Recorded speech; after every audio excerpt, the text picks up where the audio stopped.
राम राम मंडळी, नवीन एका व्हिडिओमध्ये तुमचं सगळ्यांचं स्वागत मित्रांनो. तर आज आलो मस्तपैकी आपली गाई गोरू घेऊन डोंगराला चाराला.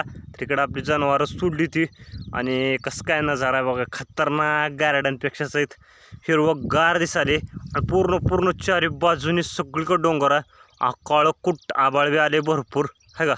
पावसाचं वातावरण आहे आणि इतकं भारी दिसाले का नाही आई शपथ. आता तुम्हाला कॅमेऱ्यात कसं दिसाले का माहीत नाही, पण बा चारी बाजूनी असं गच्च आबाळ लागून गेले. आपलं हिरवं गार रान झाले.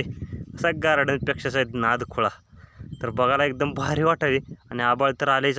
पाऊस तर कंटिन्यू 2-3 दिवस झाला आमच्या इकडं चालूच आहे. तर सांगा कसं काय नजारा आहे. व्हिडिओ आवडल्यास लाईक करा, चॅनलवर नवीन आला असाल तर नक्की सबस्क्राईब करा. तर इकडं आलतो गाई गोरू घेऊन आपली मस्तपैकी चाराला, म्हणलं टाका एक छोटासा व्हिडिओ. तर बघा, व्हिडिओ आवडल्यास लाईक करा, चॅनलवर कोण नवीन आला असाल तर नक्की सबस्क्राईब करा. असेच छोटे ब्लॉग पाहण्यासाठी.